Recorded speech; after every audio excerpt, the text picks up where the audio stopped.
நேற்றிரவு உங்கள் மத்தியில் சின்ன பிள்ளைகள் வெறிங்க, உங்களுக்கு நித்திர வார நேரம் எனக்கு தெரியும், அந்த நேரத்தில் நான் போக சொல்லுவேன், அந்நேரம் போங்க, சரிதான்? இப்ப இருந்துங்க. நேற்றிரவு உங்கள் மத்தியில் சௌமுல் விசால், தொடராக நோன்பு நோற்பது இஸ்லாத்தில் அனுமதிக்கப்பட்டதல்ல. தொடராக நோன்பு நோற்பது ஹராம். ரசூலுல்லாஹி ஸல்லல்லாஹு அலைஹி வஸல்லம் தடுத்திருக்கிறார்கள். ஆனால் ரசூலுல்லாஹி ஸல்லல்லாஹு அலைஹி வஸல்லம் தொடராக நோன்பு நோற்றிருக்கிறார்கள். அது பற்றி அவர்களிடத்திலே கேட்கப்பட்டதற்கு,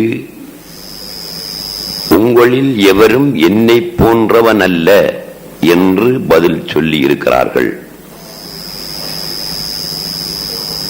ஆனால் ரசூலுல்லாஹி ஸல்லல்லாஹு அலைஹி வஸல்லம் அவர்களைப் போல் ஆன்மீக அந்தஸ்து, ஆன்மீக உச்சக்கட்டத்தை அடைந்தவர்களுக்கு தொடராக நோன்பு பிடிப்பதினால் தாக்கம் ஏற்பட மாட்டாது. அவர்கள் தொடராக நோன்பு நோற்றாலும் பிரகாசங்கள், அன்வார்கள், ஒளிகள் என்ற உணவுகளை அவர்கள் அருந்திக் கொண்டிருக்கிறார்கள் என்றும், மண்ணினால் படைக்கப்பட்ட ஒரு மனிதன் ஒளிகளை உணவாக கொண்டு முழு காலமும் வாழ முடியுமா முடியாதா என்பது பற்றியும், குறிப்பிட்ட காலத்துக்கு வாழ முடியும், ஆனால் நிரந்தரமாக அவனால் வாழ முடியாது என்றும், மண்ணினால் படைக்கப்பட்ட இந்த உடலுக்கு மண்ணிலிருந்து உற்பத்தியாக கூடிய உணவுகள் தான் தேவை என்றும், அஸ்ஹாபுல் கஹ்ஃபுடைய வரலாறை நாங்கள் எடுத்து பார்க்கும்போது 309 வருடங்கள் அவர்கள் ஒரே உறக்கத்தில் உண்ணாமல் குடிக்காமல் இருந்து உடலில் எந்த பாதிப்பும் இல்லாமல் அவர்கள் விழித்தார்கள். ஆகையினால் 309 வருடம் வரைக்கும் ஒளிகளை உணவாக கொண்டு வாழ்வதற்கு சாத்தியம் இருக்கிறது என்பது பற்றியும் உங்கள் மத்தியிலே நான் சொன்னேன். நாம் சிந்தனை பண்ணி பார்க்க வேண்டும், தொடராக நோன்பு பிடிப்பதினால் என்ன நட்டம்? ரசூலுல்லாஹி ஸல்லல்லாஹு அலைஹி வஸல்லம் விசால் செய்யாதீர்கள், தொடராக நோன்பு நோக்காதீர்கள் என்று சொன்னார்கள். அதாவது நோன்பு சிறக்காமல் தொடராக நோன்பாளியாக இருப்பது. இப்போது நாங்கள் செய்வது சௌமுல் விசால் அல்ல. சஹர் செய்கிறோம், நோன்பு திறக்கிற நேரத்திலே திறக்கிறோம், அடுத்த நாள் சஹர் செய்கிறோம், நோன்பு திறக்கிற நேரத்திலே திறக்கிறோம். இது சௌமுல் விசால் அல்ல. சஹர் செய்வதும் இல்லை, நோன்பு திறப்பதும் இல்லை. ஒரே சஹரிலேயே பல நாட்கள் நோன்பு நோற்பது சௌமுல் விசால். அதை ரசூலுல்லாஹி ஸல்லல்லாஹு அலைஹி வஸல்லம் தடை செய்தார்கள். ஏன் தடை செய்தார்கள்?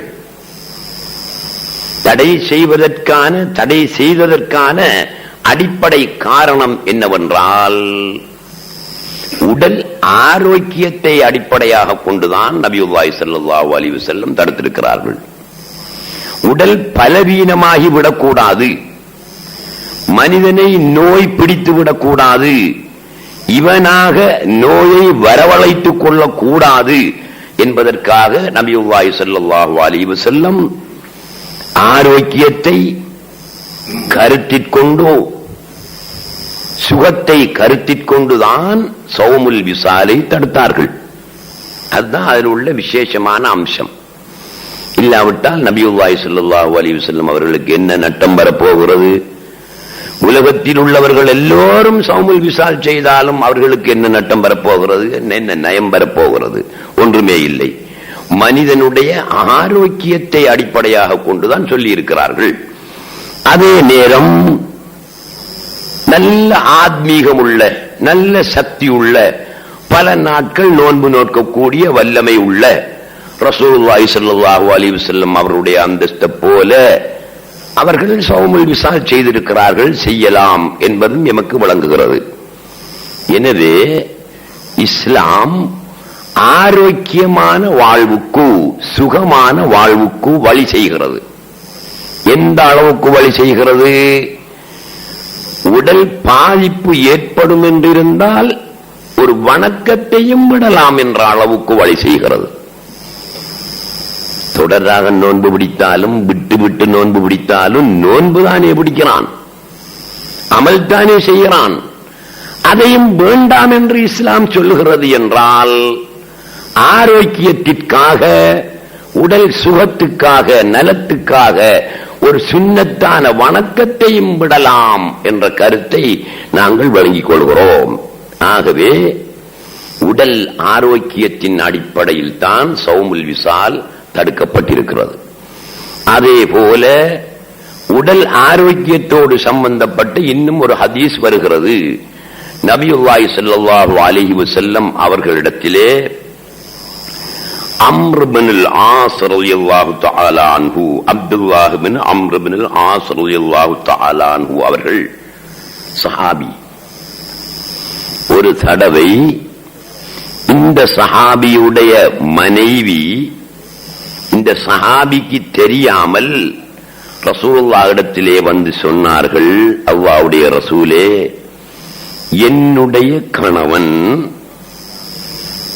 பகலெல்லாம் நோன்பு நோட்கிறார், இரவெல்லாம் நின்று வணங்குகிறார் நாயகமே என்று முறைப்பட்டார்கள் அந்த பெண்மணி. நபியுல்லாஹி ஸல்லல்லாஹு அலைஹி வஸல்லம் அவர்களுக்கு விஷயம் வழங்கிவிட்டது. நம்மளை போல மடையன் இல்லையே, எல்லாம் தெரிந்தவர்கள், விஷயம் வழங்கிவிட்டது.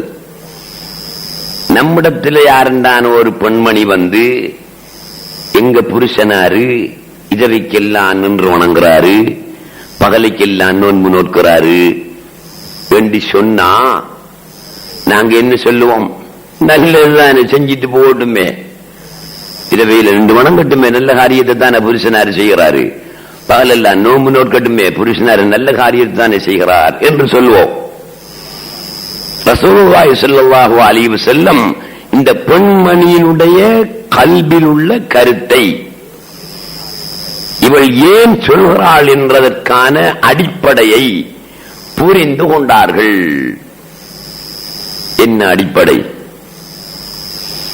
இரவைக்கெல்லாம் நின்று வணங்குறாரு. அப்ப சுப வரைக்கும் என்ன செய்வாரு? வணங்கிதான் இருப்பாரு. என்னமோ செய்யலுமா? மனைவியோட உடல் உறவு கொள்ளேலுமா? ஏலாது. அது வணங்கிட்டு கிடக்காரு. சரி, பகலெல்லாம் நோன்பு நோக்கிறார், பகலில உடல் உறவு செய்ய ஏலுமா? ஏலாது. அந்த பெண்மணி சூசகமாக, தெளிவாக சொல்லாமல் சூசகமாக தன்னுடைய கருத்தை வெளிப்படுத்துகிறாள். தன்னுடைய கருத்தென்ன? எனது கணவன் என்னோடு இரவிலோ பகலிலோ உடல் உறவு கொள்கிறார் இல்லை என்ற கருத்தை அப்படியே சொல்லாமல் சூசகமாக சொல்கிறார்கள். ஜௌஜி யகூமுல் லைல வயசூமுன் நஹார, என்னுடைய கணவன் இரவெல்லாம் நின்று வணங்குகிறார், பகலெல்லாம் நோன்பு நோட்கிறார் என்று சொன்னவுடன் நபியுல்லாஹி ஸல்லல்லாஹு அலைஹி வஸல்லம் அந்த பெண்மணியின் கல்வியிலுடைய இருந்த கருத்தை புரிந்து கொண்டார்கள். சரி என்று கேட்டு அந்த பெண்மணியை அனுப்பிவிட்டு கணவனுக்கு செய்தி அனுப்புகிறார்கள் வரும்படி. அப்துல்லாஹ் இப்னு அம்ர் இப்னுல் ஆஸ் ரலியல்லாஹு தஆலா அன்ஹு சஹாபி நபியுல்லாஹி ஸல்லல்லாஹு அலைஹி வஸல்லம் அவர்களிடத்திலே வருகிறார்கள். ரசூலுல்லாஹ் கூப்பிட்டு அனுப்பினா வருவாங்க தானே, வந்தாங்க. அவர் வரும்போது மனசுல ஏதோ நினைச்சுக்கிட்டும் வந்திருக்கலாம். அது பற்றி இந்த ஹதீஸ்ல இல்ல விளக்கம். ஏன்டா கூப்பிடுறாங்க, என்ன விஷயம்? குற்றம் செய்த மனம் குறுகுறுக்கிறதானே. ஒருவேளை நாம ராவையில நின்று வணங்குறதையும் பகலியில நோன்பு நோக்கிற செய்தியையும் பொண்டாட்டி கிண்டாட்டி போய் சொல்லிட்டாளோ என்னவோ, அந்த எண்ணங்கள் வந்துச்சோ வரலையோ சஹாபியுடைய மனதில், அது ஹதீஸ்ல இல்ல. இருந்தாலும் வந்திருப்பதற்கும் சாத்தியம் இருக்கு, வராமல் இருப்பதற்கும் சாத்தியம் உண்டு. அவரும் ஒரு மனுஷன் தானே. மௌலானா வாப்பா வரட்டான், தம்பி மௌலவியா வரட்டான், உடனே என்ன விஷயம் தெரியாது. நாம நேற்று பள்ளிக்கு முன்னால வச்சு சிக்கிர குடிச்சிருந்தானே, இதை கண்டு அல்ல கேள்விப்பட்டு தான் இப்ப தடுக்கிறதுக்கு கூப்பிடுறாளோ என்று குற்றம் செய்த மனம் குறுகுறுக்கும் அல்லவா, அந்த மாதிரி நிலைமை ஏற்பட்டும் இருக்கலாம். சரி, சஹாபி வந்தார். வந்தவுடனே ரசூலுல்லாஹி ஸல்லல்லாஹு அலைஹி வஸல்லம் எவ்வளவு புத்திசாலித்தனமாக நடந்து போறார்கள் என்பதை பாருங்கள். நாங்களும் அப்படித்தான் நடக்கணும், மடத்தனமா நடந்துக்கப்படாது.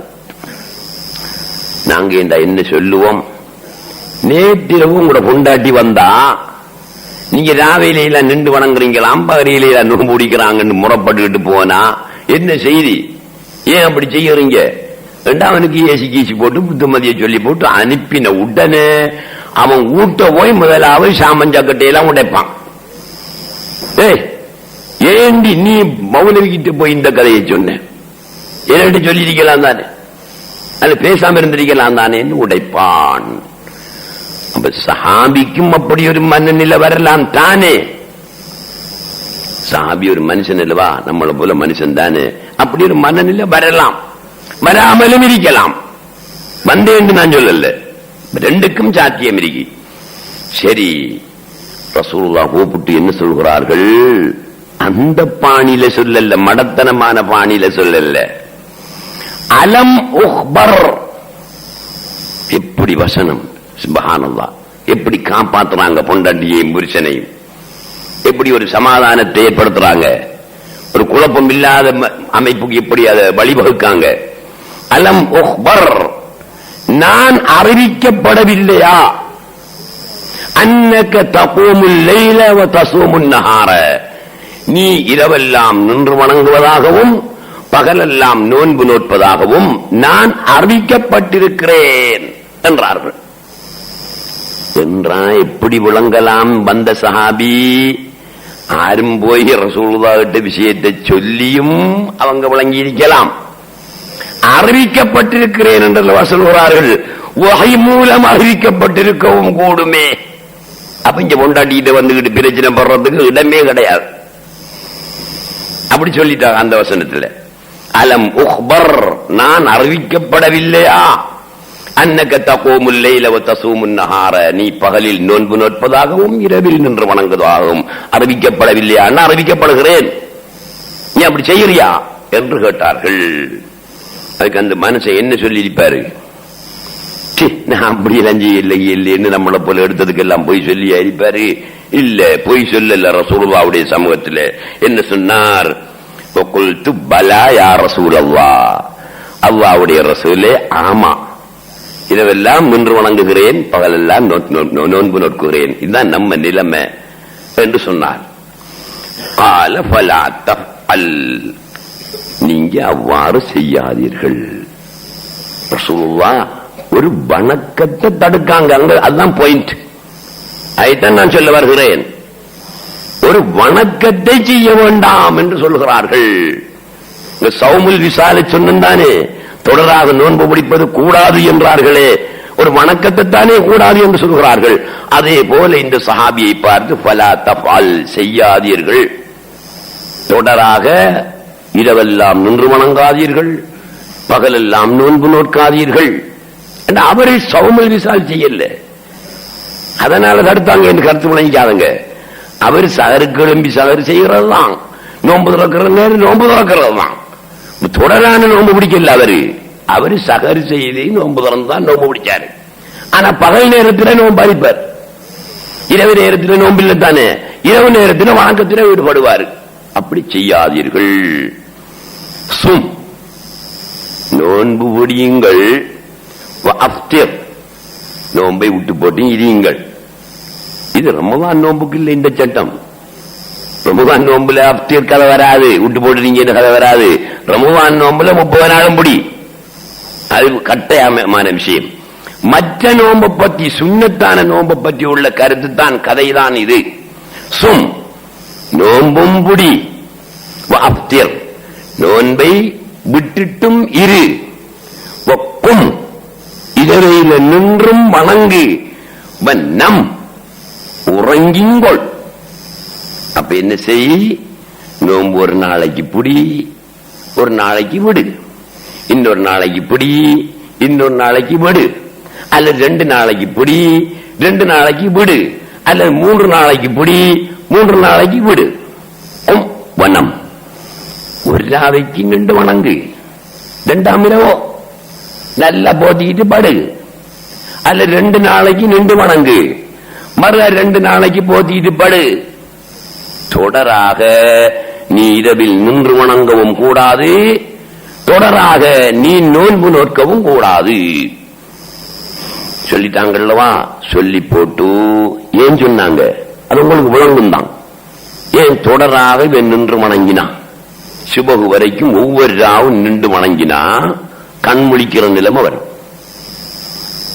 நின்று வணங்கிட்டு இருந்தா கால் வலி ஏற்பட்டு காலில் வருத்தம் வரும், இடுப்புல வருத்தம் வரும், கண் வருத்தம், கண் விழிக்கிறதுனால கண் வருத்தம் வரும், உடல்ல சூடு அதிகமாகும், அதனால பல கோளாறுகள் மூலவியாதி வரும், ரத்தம் போகும், எவ்வளவோ பிரச்சனை ஏற்படும் இரவையில கண் முழிக்கிறதுனால. நின்று வணங்குறவன் நித்திர கொண்டு வணங்குற இல்லையே, கண் விழிச்சுதான் வணங்கணும். அப்ப அவர் சுபகம் வரைக்கும் கண் விழிக்கிறார், நின்று வணங்குவதனால் கண் விழிக்கிறார். கண் விழிக்கிறதுனால எத்தனையோ வருத்தங்கள். நின்று வணங்கும் போது காலுக்கு வருத்தம், உடலுக்கு வருத்தம். அப்ப இந்த வருத்தம் பெறக்கூடாது. பகலையில நோன்பு தொடராக நோக்கும் போது சஹாபாக்கள் எங்களை போல நோன்பு நோற்றிருந்தா பரவாயில்ல, தொடராகவும் நோக்கலாம். நாங்க 30 நாளைக்கு தானே நோன்பு பிடிக்கும், வருஷம் முழுக்க நோன்பு பிடிக்க இயலுமா இல்லையா? இப்ப நாங்க பிடிக்கிற மாதிரி பார்த்தா எழுந்தானே. ஏன் ராவிக்கு சாப்பிடுறோம், பாலிக்கு சாப்பிடுறோம், பால் சாப்பாட்ட மாதிரி போகிறோம், அவ்வளவுதான வித்தியாசம். வருஷம் எல்லாமே பிடிக்கலாம். சஹாபாக்கள் அப்படி நோன்பு நோற்றிருக்க மாட்டார்கள். இப்ப நாங்க நோன்பு நோக்கிற மாதிரிக்கு உடல் பலவீனம் ஏற்படாது, களைப்பு ஏற்படாது, நோய் வராது, வேண்டிய மாதிரி சாப்பிட்டு போடுறோம். சஹாபாக்கள் அப்படி சாப்பிடல. அவங்க 2 ஈச்சம்பழத்தை எடுத்து சாருக்கு சாப்பிடுவாங்க, தண்ணியை குடிச்சுக்குவாங்க. நோன்பு வந்த உடனே கஞ்சும் இல்ல குஞ்சும் இல்ல, என்ன செய்வாங்க, 2 ஈச்சம்பழத்தை எடுத்து திண்டு தண்ணியை குடிச்சுக்குவாங்க. இப்படி நோன்பு நோற்றால் உடல் பாதிப்பு ஏற்படுமா இல்லையா? ஏற்படும். எனவே உடல் பாதிப்பு ஏற்படக்கூடாது, நோய் வரக்கூடாது, ஆரோக்கியமாக இவன் இருக்க வேண்டும் என்பதற்காகத்தான் ரசூலுல்லாஹி ஸல்லல்லாஹு அலைஹி வஸல்லம் அப்படி சொல்லிவிட்டு சொன்னார்கள். காரணம் இஞ்சம் வருகிறது. பொஞ்சாதி சொன்னாவே போய் இரவையில நின்று வணங்குறாரு, பாலைக்கு வணங்குறாரு, நம்மட உடல் உறவு கொள்றாரு இல்லையே என்றுதானே சொன்னா, அது இங்காம வருகிறது. ரசூலுல்லாஹி ஸல்லல்லாஹு அலைஹி வஸல்லம் ஊசி கொண்டு போடுறாங்க. பொண்டாட்டி சொன்ன கதைக்கு ஒரு ஊசி இப்பதான் போட போறாங்க. ஏன் தெரியுமா? ஒரு நாள் நோன்பு விடி, ஒரு நாள் நோன்பை விடு, ஒரு நாள் நின்று வணங்கு, மறுநாளைக்கு படு என்று நான் சொல்லுகிறேன். ஏன் தெரியுமா? ஃபஇன்ன லிஜஸதிக அலைக ஹக்கன், நீ உனது உடலுக்கு கொடுக்க வேண்டிய ஹக்கு உண்டு, அதை கொடு. நீ உனது உடலுக்கு கொடுக்க வேண்டிய ஹக்கு உண்டு, அதை கொடு. எங்கட உடல் இருக்கலவா, இதுக்கு கொடுக்க வேண்டிய ஹக்கொண்டு இருக்கு, அதை நாங்க என்ன செய்யணும், கொடுக்கணும். ராவியில எல்லாம் இவர் நின்று வணங்கிட்டு இருந்தா இந்த காலுக்கு கொடுக்கக்கூடிய ஹக்க நாங்க என்ன செய்யல, கொடுக்கல. காலுக்கு என்ன ஹக்கு கொடுக்கணும்? கொஞ்ச நேரம் தான் நிக்கணும். ரொம்ப நேரம் நின்றா என்ன செய்யும், கால் கடுப்பு வரும். கொஞ்ச நேரம் தான் காலை நீட்டிட்டு இருக்கலாம், மரகால மடக்கத்தானே வேணும். அல்ல கொஞ்ச நேரம் தான் குந்திட்டு இருக்கலாம், மரகாலம் நிக்கத்தானே வேணும். இதே மாதிரி ஒரே நிலையில ஒருத்தன் இருந்த மட்டும் அந்த காலுக்கு வேதனை, இடுப்புக்கு வேதனை, உடலுக்கு வேதனை.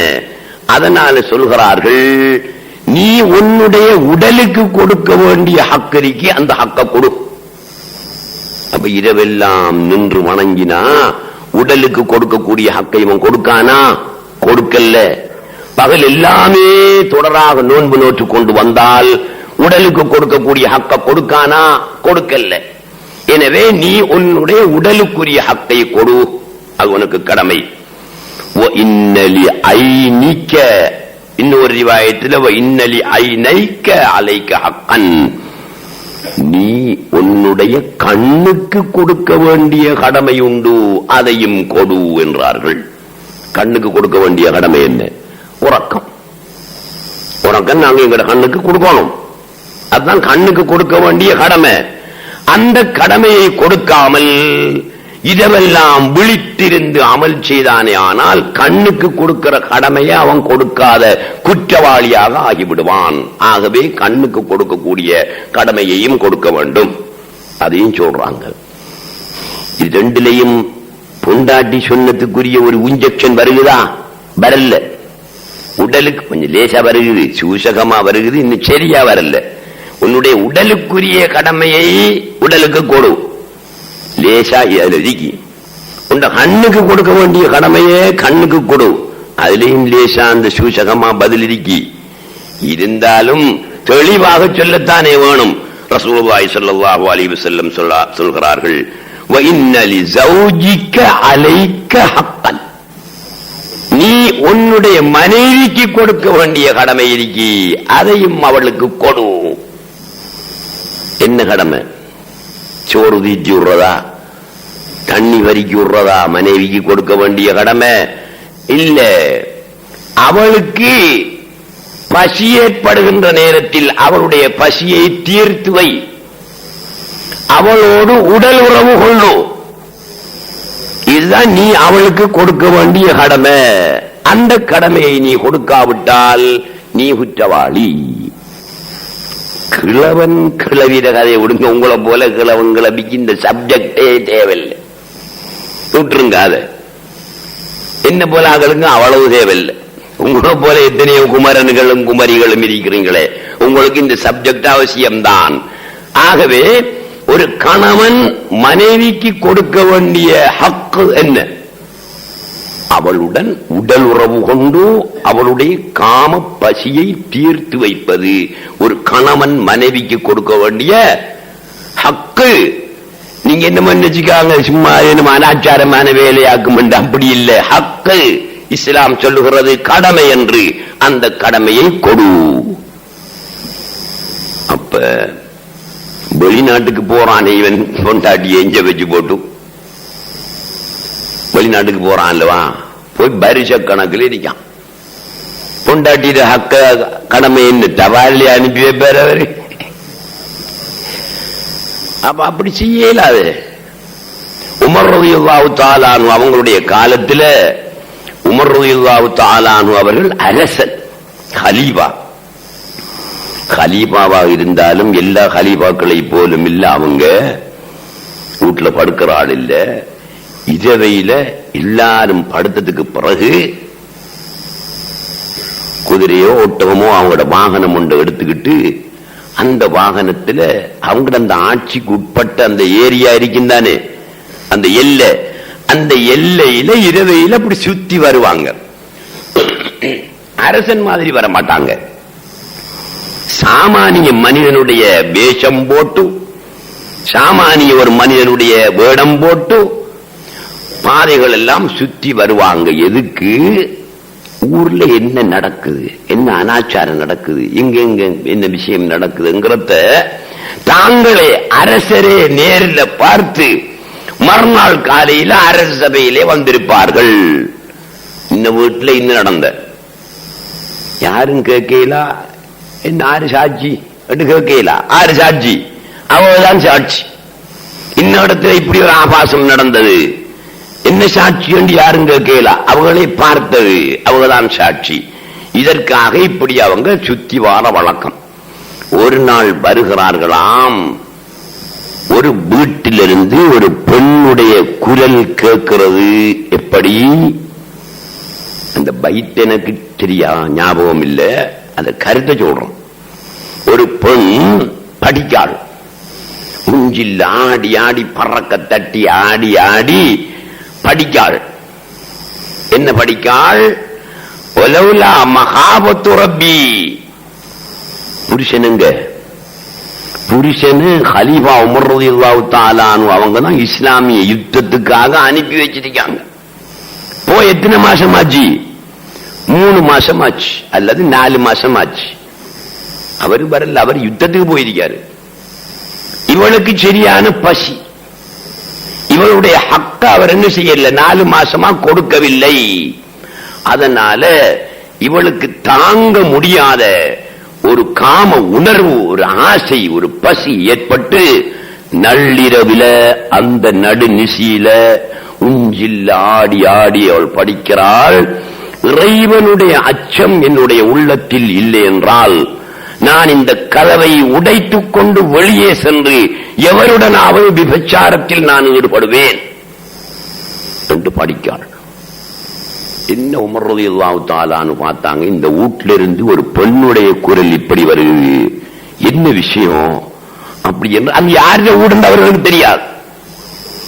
இந்த செய்தியை இறைவனுடைய அச்சம் என் உள்ளத்தில் இல்லை என்றால் இந்த கதவை உடைத்துக் கொண்டு நான் வெளியே சென்று விபச்சாரத்தில் ஈடுபடுவேன் என்று சொல்கிறாளே, என்ன விஷயம்?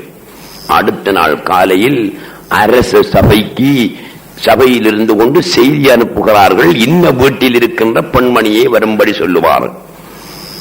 அந்த பெண் அங்கே வந்தாள். கேட்கிறார்கள், உன்னுடைய கணவன் எங்கே? கலீமாவே அரசரே, நீங்க தான் நம்ம கணவனை யுத்தத்துக்கு அனுப்பி வைத்திருக்கிறீர்கள். 3 மாசமோ 4 மாசமாக ஆச்சு, அவர் இன்னும் வரவில்லை. ஆஹா, புரிந்து கொண்டார்கள். கணவன் இல்லாத காரணத்தினால் தான் தன்னுடைய ஹக்கு கடமை நிறைவேற்றப்படவில்லை என்று ஆசை மீறின நிலையில் இவள் இவ்வாறு படித்திருக்கிறாள் என்று சட்டம் போட்டாங்க. உமர் ரலியல்லாஹு தஆலா அன்ஹு யாராயிருந்தாலும் சரி, யுத்தமாக இருந்தாலும் சரி, வேறு தேவையாக இருந்தாலும் சரி, அவன் நோன்பு விடலாம். சரியா? மரவின் லாயுர்ஜா புர்உ, இன்னொரு நோய் இருக்கி, அது தீராது. அப்படியான நோய். எப்படி? உதாரணமாக மூச்சு. ஒரு ஆளுக்கு மூச்சு. காய்ச்சல் அப்படி இல்லையே. காய்ச்சல் வந்துச்சு நோம்புக்கு 3 நாள் காயும், 4ஆம் நாள் சுவாபத்திலும், அந்த 3 நாள் நோம்பு விட்டுட்டு திருப்பி பிடிக்கலாம். மூச்சு தான் அவருக்கு. காலமெல்லாம் மூச்சு தான். 3 நாளுக்கு நாள் நோம்புக்கு ஏண்டில்ல, காலமெல்லாம் மூச்சு. இது நீங்காது. எந்த டாக்டர்கிட்ட கேட்டாலும் நீங்க மௌத்து வரைக்கும் இதுதான் ஹால் சொல்றோம். அப்படி நீங்காத சுகமாகாத நோய் ஒரு ஆளில் இருக்குமே ஆனால் அவரும் நோன்பை விடலாம். ஆனால் இவங்க 2 பேருக்கும் ஒரு விஷயம் இருக்கு. அவங்க 2 பேருக்கும் அந்த விஷயம் இல்லை. ஆறு நோய்க்காக நோன்பை விட்டுட்டு நோன்பு மாதம் கழிந்து நோன்பை கவா செய்கிறாரு, அவர் ஒன்றும் செய்ய தேவையில்லை. ஒரு பிரயாணத்தில் ஒருத்தம் போறான், ரமலான் மாதம் நோன்பு விட்டுட்டு போறான், பிறகு கவா செய்யறான், அவன் ஒன்றும் செய்ய தேவையில்லை. ஆனால் இவர் ஆறு வயோதிபத்தின் காரணத்தினால் ரமலான் மாதம் நோன்பை விட்டவரும், சுகத்தை எதிர்பார்க்காத மூச்சு போன்ற நோய்க்காக நோன்பை விட்டவரும் விடலாம், குற்றம் வராது.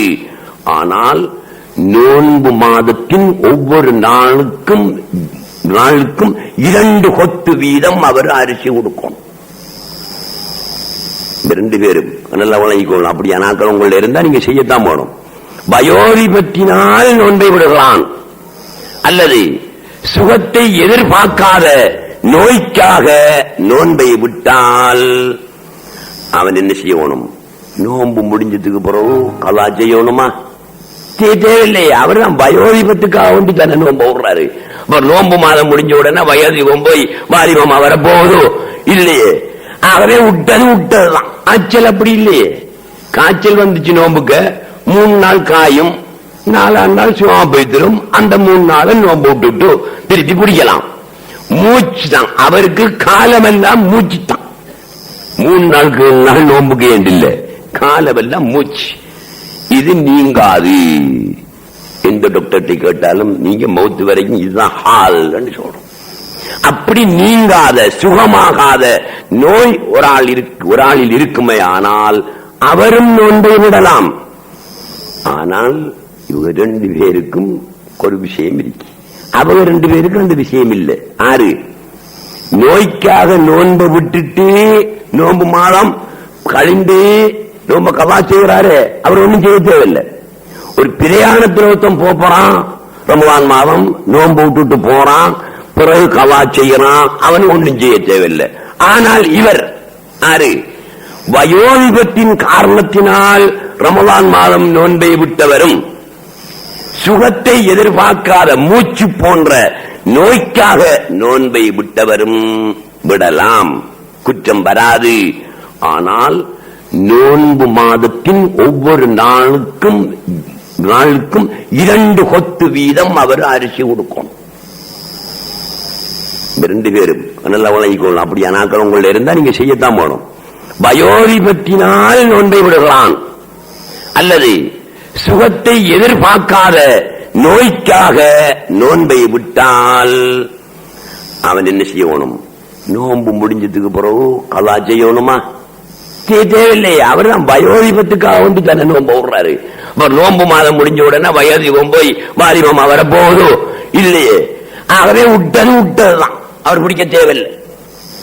அடுத்தது மூச்சு போன்ற சுகத்தை எதிர்பார்க்காத நோயா இருந்தா அவர் நோன்பு விட வேண்டியதுதான். நோன்பு மாசம் முடிஞ்சதுக்கு பிறகு திருப்பி கலா செய்யணுங்கிற அவசியம் இல்லை. ஆனா என்ன செய்யணும்?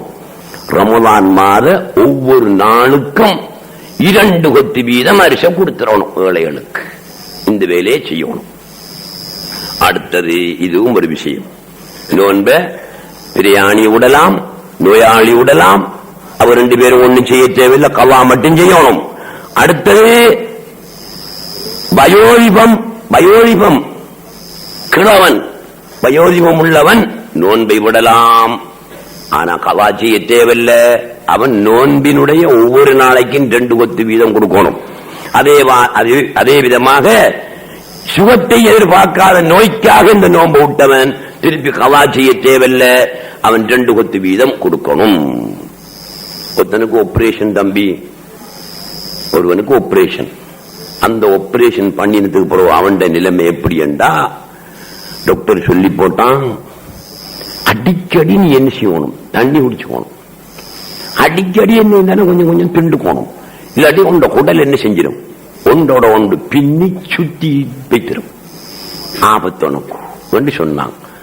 அப்ப இவர் எப்படி தம்பி நோய் முடிக்கிற?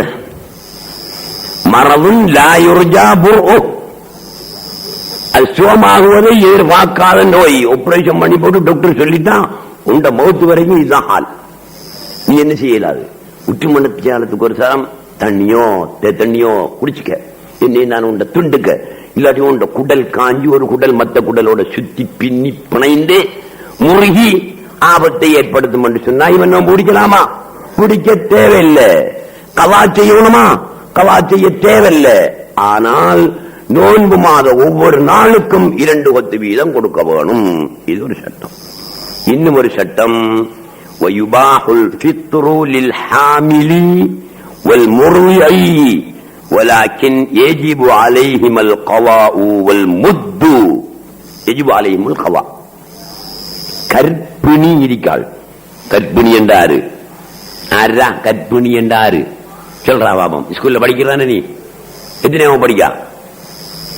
8ஆம் ஆண்டு சொல்லானே? 8ஆம் ஆண்டு கர்ப்பிணி.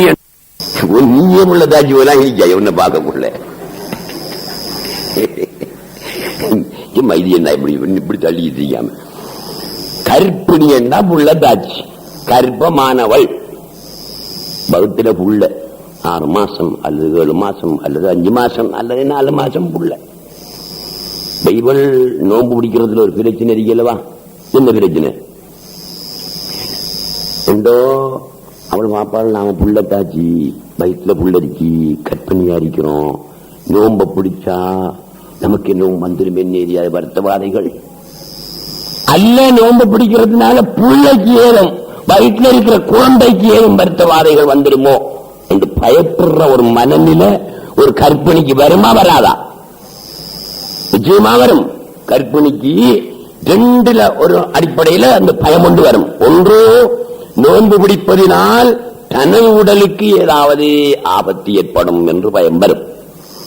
அல்லது தனது உடலுக்கு ஒன்றும் வரா, நாம நோன்பு பிடிக்கலாம், ஆனால் நோன்பு பிடிக்கிறதுனால வயிற்றில் இருக்கக்கூடிய பிள்ளைக்கு ஏதாவது தாக்கம் வரக்கூடும் என்றும் அவள் பயப்படலாம். இவளோட நிலைமை என்ன? இந்த கற்பிணியுடைய நிலைமை என்ன? ரமலான் மாதம் நோன்பை விடலாமா விடக்கூடாதா? விடலாம் ஆகும். விட்டத்துக்கான குற்றம் கிடைக்காதா? குற்றம் வராது. விடலாம், ஆகும். ஆனால் அந்த கர்ப்பிணி பிறகு என்ன செய்ய வேணும்? கவா செய்ய வேணும். பிள்ளையெல்லாம் பிறந்து விஷயமெல்லாம் முடிஞ்சதுக்கு பிறகு அவள் கவா செய்ய வேணும். சரியா? அதே மாதிரி பால் ஊட்டுகிற தாய், பிள்ளை வகுத்துக்கு இல்ல, எங்க வந்துட்டு மடியில வந்துட்டு பிள்ளை பால் ஊட்டுகின்ற தாய்க்கும் ஒரு பயம் வரும். நாம பிள்ளைக்கு பால் கொடுத்து கொண்டிருக்கக்கூடிய காலகட்டம், இதுல நோம்ப பிடிச்சா நம்ம உடலுக்கும் ஏதும் தீங்கு வரலாம், தாக்கம் ஏற்படலாம். அல்ல பால் குடிக்கிற இந்த குழந்தைக்கும் ஏதும் தீங்கு தாக்கம் ஏற்படலாம் என்றும் அவள் பயப்படலாம் தானே. ஆகவே அவளும் நோன்பை விடலாம், ஆகும். ஆனா என்ன செய்யணும்? இவளும் அவளை போல பால் ஊட்டின காலம் முடிஞ்சதுக்கு பிறகு அல்ல கொஞ்ச காலம் போய் அந்த நோன்பை கவா செய்ய வேணும். இப்ப விஷயத்தை விளங்கிட்டீங்க தானே. நீங்க விளங்குறத விட பெண்கள் நல்லா விளங்கணும். நீங்களும் விளங்கினாத்தான் உங்களோட பஞ்சாதிமார வராட்டி நீங்க போய் சொல்றதுக்கும் வசதியா போய்த்திரும். ஆனா இன்னொரு விவரம் இதற்கு அதை சரியா விளங்கிக் கொள்ளணும். அது என்ன? வயிற்றில குழந்தையை சுமந்து கொண்டிருக்கக்கூடிய கர்ப்பிணியும் பாலூட்டக்கூடிய தாயும் தனது குழந்தைக்கு ஏதாவது ஆபத்து ஏற்படும் என்றதற்காக நோன்பை விட்டால் ரமலான் ஒவ்வொரு நாளைக்கும் 2 கொத்து வீதம் அரிசி அவள் கொடுக்க வேண்டும். உங்களுக்கு கர்ப்பிணி இருக்காள், நோன்பு விடுறாள், விடலாம் தான் அவளுக்கு பிறகு கவா செய்யணும் அவசியம். ஆனா அந்த நோன்பை யாருக்காக வேண்டி விடுறாள்? தனக்காகவா தன்னுடைய பிள்ளைக்காக விடுறாளா? தன்னுடைய பிள்ளைக்காக, வயிற்றில் இருக்கிற பிள்ளைக்கு ஏதாவது வந்துடும், தாக்கம் ஏற்பட்டுரும் அப்படி என்று பயந்து அவள் விட்டால் நோன்பை விடலாம், கவா செய்யணும். ஒரு நாளைக்கு 2 கொத்து அரிசி வீதம் அவள் கொடுக்கணும். அதே விதமாக பாலூட்டக்கூடிய தாய் பிள்ளைக்கு பயத்தில், பிள்ளைக்கு ஏதாவது வந்துடும் அப்படி என்று பயந்து அவள் நோன்பை விட்டால், விடலாம் தானே, விடலாம். விட்டால் அவள் என்ன செய்யணும்? கவா செய்யறதோட ஒரு நாளைக்கு 2 கொத்து வீதம் அரிசி கொடுக்கணும். அப்ப இவங்க 2 பேருங்க யாரு? பிள்ளைக்கு ஏதாவது ஏற்படும் என்று பயந்தாத்தான். ஒரு கர்ப்பிணி இருக்கிறாள், நோன்பு நோற்பதால் தனக்கு ஏதும் ஆபத்து வந்துவிடும் என்று பயந்தாள். அல்லது ஒரு பாலூட்டும் தாய் இருக்கிறாள், அவள் நோன்பு நோற்பதால் தனக்கு ஏதும் ஆபத்து வந்துவிடும் என்று பயந்தால் நோன்பை விடலாம், கவா செய்ய வேண்டும். ஆனால் ஒரு நாளைக்கு 2 கொத்து வீதம் அரிசி கொடுக்கிற கடமை அவளுக்கு இல்லை. அவங்க 2 பேரும் கொடுக்க தேவையில்லை. இதை நீங்க திட்டவட்டமாக வழங்கிக் கொள்ள வேணும். அடுத்தபடியாக சகோதரர்களே, நோன்போடு சம்பந்தப்பட்ட விஷயம், நோன்பு யாருக்கு கடமையாகும் சொல்லுங்க பாப்போம். 3 அம்சம் ஒரு ஆள்ல இருந்துச்சாமண்டா அவருக்கு நோன்பு கடமையா போய்த்திரும். என்னென்ன அம்சம்? முஸ்லிமாக இருக்க வேணும், ஆக்கிலாக இருக்க வேணும். ஆக்கிலா இருக்கிற என்னன்னு தெரியுமா? சித்த சுவாதீனம் உள்ள ஆளா இருக்கணும், பைத்தியகாரனா இருக்கப்படாண்ட கருத்து. முஸ்லிமா இருக்கணும். அடுத்தது ஆக்கிலா இருக்கணும். ஆக்கிலண்டா பைத்தியகாரன் அல்லாத புத்தி உள்ள ஆளா இருக்கணும். 2. 3வது என்ன? பாலிகாக இருக்க வேணும். பாலிகண்டா என்ன? அது ஆண்களுக்கு வேற பெண்களுக்கு வேற இருக்கு. பாலிகண்டத்துக்கு நாங்க பொதுவா சொல்ல போனா வயது வந்தவர்கள் என்று சொல்லிக் கொள்ளலாம். வயது வந்தவர்களா இருக்கணும். வயது வந்தேண்டா ஆணோ பெண்ணோ 15 வயசு வந்தால் கடமையாகும். நோன்பு 15 வயது வந்தால் கடமையாகிவிடும். சரி, 15 வயசு ஆகல ஒரு பெண்ணுக்கு அல்லது ஒரு ஆணுக்கு, இவனுக்கு இந்திரியம் வழியாகுது, நுத்துபா வழியாகுது 12 வயசுல அல்ல 13 வயசுல அல்ல 14 வயசுல நுத்துபா வழியாகுது. வயசத்துன்னு தான் 14 தான், 15 ஆகல. இவர் பாலிகா இல்லையா? இவர் பாலியது, அவர் அதில் சேர்த்துக்கணும். வயதை கொண்டு கணிப்பதாக இருந்தால் ஆணுக்கும் பெண்ணுக்கும் 15 வயசை வச்சுக்குங்க. 15 வயசு ஆச்சா நோம்பு பிடிக்கிறது கடமைதான். நம்ம வீட்டுல உள்ள பிள்ளைகளை 15 வயசானா என்ன செய்யணும்? கட்டாயம் பிடிக்க சொல்லத்தான் போகணும். அது பிடிக்க வைக்கவில்லை ஆனால் பெற்றோர்கள் குற்றவாளியாக ஆகுவார்கள். 15 வயசுக்கு முதல் வீட்டில் இருக்கிற பிள்ளைகளை 7 வயசிலிருந்து சும்மா லேசா பிடிக்க வைக்கணும். பிள்ளைகளுக்கு 7 வயசானத்திலிருந்து லேசா பிடிக்க வைக்கிறேன். லேசா பிடிக்க வைக்கிறேன் எப்படி? இன்றைக்கு மட்டும் நோம்பு புடியா, தலை நோம்பு, மரம் 15ஆம் கிழமை உண்ட புடியா, மரம் 27ஆம் கிழமை உண்ட புடி என்று அப்படி நோன்பு வைக்கிறது 7 வயசிலிருந்து செய்ய வைக்கணும். 10 வயசான உடனே கொஞ்சம் என்ன செய்யணும்? கடுமையாக ஆக்கி பிடிக்க வைக்கணும். நிலைமையை கொஞ்சம் கடுமையாக்கி கொள்ளணும். ஒரு 2 நோம்பு பிடி, இந்த வெள்ளிக்கிழமையும் புடி, இன்றைக்கு வெள்ளிக்கிழமை வார வெள்ளிக்கிழமையும் புடி, அப்படி என்று ஒரு 4 நோம்பு 5 நோம்பு பிடிக்க வைக்க வேணும். 15 வயதாக வந்தால் பெற்றோர்கள் அவர்களுக்கு சாப்பாடு கொடுக்க இயலாது. இவங்க பிடிச்சே ஆகணும். அவங்க பிடிக்காம இவங்க சாப்பாடு கொடுத்தா என் கூட்ட வாமனே என்று வச்சுக்கிட்டு இவ குற்றவாளி. நோம்பாளிக்கு சாப்பாடு நோம்பு பிடிக்க சக்தி உள்ள ஒருவருக்கு, கடமையான ஒருவருக்கு சாப்பாடு கொடுத்த குற்றம் கிடைக்கும். ஆகவே வயதை கொண்டு கணிப்பதா இருந்தால் 15 வயசு. 15 வயதுக்கு முன்னால 12 வயசுல 13 வயசுல ஒரு ஆணுக்கு இந்திரியம் வெளியாகுது என்றால் வயசை பார்க்க தேவையில்லை. 12 வயசிலிருந்தே அல்லது 13 வயசிலிருந்தே இந்திரியம் வெளியான நேரத்திலிருந்தே அவர் பாலியகதான், அவருக்கு நோன்பு கடமை. ஒரு பெண்ணை பொறுத்தவரையில 15 வயசு வந்தா நோன்பு பிடிச்சாகணும். அல்ல 15 வயசு வாரத்துக்கு முதல் 12 வயசுல அவளுக்கு மாதத்தீட்டு வந்து விட்டது, அல்லது 13 வயசுல வந்து விட்டது, அல்லது 14 வயசுல வந்து விட்டது என்றால் அங்கிலிருந்து அவள் பாலியகத்துத்தான், அவள் வயது வந்தவள் தான், அவளுக்கு நோன்பு கடமையாகும். ஆக நோன்பு கடமையாக கூடிய ஆக்கள் எத்தனை பேர் இருக்காங்க? எத்தனை அம்சம் இருக்கணும்? 3 அம்சம் இருந்தா நோன்பு கடமையாகும். முஸ்லீமா இருக்கணும். அப்ப யாருக்கு கடமை இல்லை? யாருக்கு கடமை இல்லை? காவிருக்கு கடமை இல்லை, முஸ்லீமுக்கு கடமை. எங்களை பொறுத்து நாங்க முஸ்லீம், எங்களுக்கு கடமை. நம்மள மூத்தத்தண்டு சொல்றவன் சொல்லுவான் அவனுங்களுக்கு நோன்பு கடமை இல்லையம்பா. ஏன்? முஸ்லீமுக்கு தானே கடமை, மூத்தத்துக்கு கடமையா நோன்பு இல்லை, ஆகினால அவனுங்களுக்கு கடமை இல்லையென்று அவன் சொல்லுவான். நாங்க சொல்லுவோம் எங்களை இவன்கள் முர்த்தத் என்று சொல்றதுனால அவன்கள் காவிரா போய்தான், அவன்களுக்கு நோன்பு கடமை இல்லை, தராவிய கடமை இல்லை, சும்மா பள்ளியை போட்டு விட்டு உடைக்கானுங்கள், நாங்க செய்யறான் சரி என்று நாங்க சொல்லுவோம். எனவே முஸ்லிம் அறிக்கணும் ஒரு நிபந்தனை, காவிருக்கு கடமை இல்லை. 2வது ஆக்கல், புத்தி உள்ளால் அறிக்கணும். எத்தனையோ பைத்தியாரன் ரோட்ல தெரியலாம், அவனுக்கு நோன்பு கடமையா இல்ல. அடுத்தது எப்படி இருக்கணும்? பாலிகா இருக்கணும். 15 வயசை அடைந்தாளாக அல்லது அதற்கு முன் யுத்துவா வழியாகக்கூடிய அல்லது மாதத்திற்கு வழியாகக்கூடிய ஆளாக இருந்தால் நோன்பு கடமை. 15 வயசு ஆகி ஆகல்ல, யுத்துவாவும் வரல, மாதத்தீட்டும் வரல, நோன்பு கடமையா? நோன்பு கடமை இல்ல. 15 வயசானால் கடமையாகிவிடும். சரி நம்பி, ஒரு கேள்வி ஒன்று கேட்கன் விட நீங்க சொல்லுங்களேன் பாப்போம்.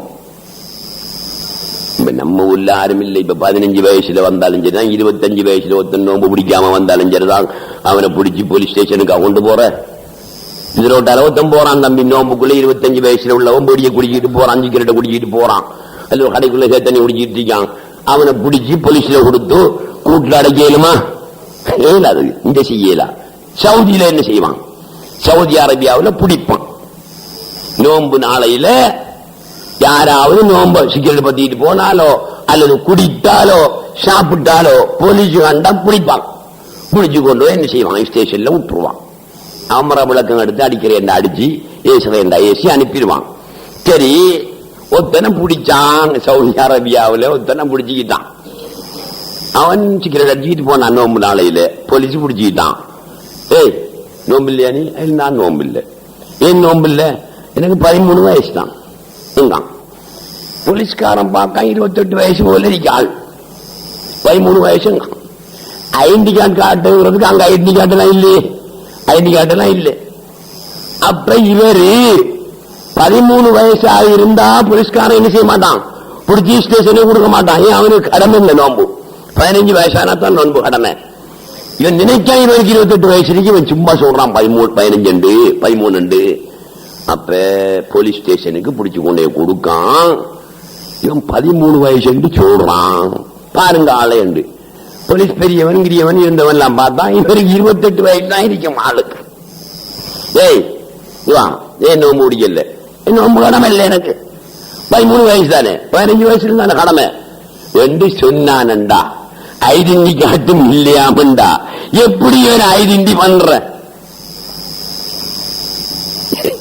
தெரியுமா உங்களுக்கு? அது என்ன ஐடென்டி தெரியுமா? அதுக்குதான் இந்த சின்ன பிள்ளைகள் நாய்களை போங்களாண்ட ஒழுங்கிட்டு போங்கடா. எப்படி ஐடென்டி பண்ணலாம்டா? அதுக்கு சட்டம் இருக்கு. என்ன சட்டம் தெரியுமா? ரகசியமா தான் சொல்லணும். அவருடைய அவன் பிடிச்சு போனானே, அவன் 13 22 மதிக்க வேண்டியா இருக்கு. அதுக்காக வேண்டி என்னத்தையும் பார்த்து கண்டுபிடிக்கலாமா தம்பி? வயச உள்ள மாத்தாலும் வயசை கண்டுபிடிக்கல, வெளிய மாத்தாலும் வயசை கண்டுபிடிக்க இயலாத. ஆனா ஒன்றுல வயசை கண்டுபிடிக்கலாம். எப்படி தெரியுமா? அவருடைய இந்த அவ முடி இருக்கே, ஆனத்து முடின்னு சொல்லுவாங்க. அவ முடி, இந்த முடிய பிடிச்சி இப்படி கசக்கி பார்க்கணும். மரண்டு சத்தம் கேட்டுச்சேண்டா 15 வயசுக்கு மேற்பட்டவன். சும்மா நைசா இருந்துச்சேண்டா 15 வயசுக்கு உட்பட்டாள். உடனே போலீஸ்ல தீர்ப்பு சொல்லுவான், இது மரக்குது. இவன் 15 வயசுக்கு மேற்பட்டவன் தான், நோம்பு பிடிச்சாகணும். இவர் பிடிக்க வேண்டிய வயசுல பிடிக்கல, கோடு போடு கூட்டுலன்னு சொல்லி கசையாடி கொடுப்பான். அப்படி இல்லாம பஞ்சமாயிட்டு நிச்சாமண்டா இவர் 15 வயசுக்கு உட்பட்டால் நோம்பு பிடிக்க கடமை இல்லை, இவர் செய்தது சரி என்று வழியை அனுப்பி விட்டுருவான். இப்படி நோன்பு கடமையாகுவதற்கு இந்த 3 நிபந்தனையும் இருக்கிறது சகோதரர்களே. அடுத்தபடியாக நோன்பை முறிக்கக்கூடிய கருமங்கள்லாம் விஷயம் நிறைவேறிக்கு. அதுக்காக வேண்டிதான் இந்த சின்ன பிள்ளையில நான் அனுப்பி கிடந்தது. அது இப்ப ஆரம்பிச்சேன்னா அதுல 10 இருக்கு. 10ஐயும் சொல்லி எடுக்கக்கூட 12 மணிக்கு கிட்டத்தட்ட வேறத்தாலும் முடியும்னு நினைக்கணும். அதனால நாளைக்கு அந்த விஷயங்களை மட்டும் ஆரம்பத்தில் இருந்தே சொன்னாதான் நாளைக்கு முடியும். எனவே 4:30 வெள்ளிக்கிழமை இரவு இஸ்திக்பார் திக்ருலாம் இருக்கும். எனவே நீங்கள் அத்தனை பேரும் வந்து கலந்து கொள்ள வேண்டும் என்று கேட்டு முடித்துக் கொள்கிறேன்.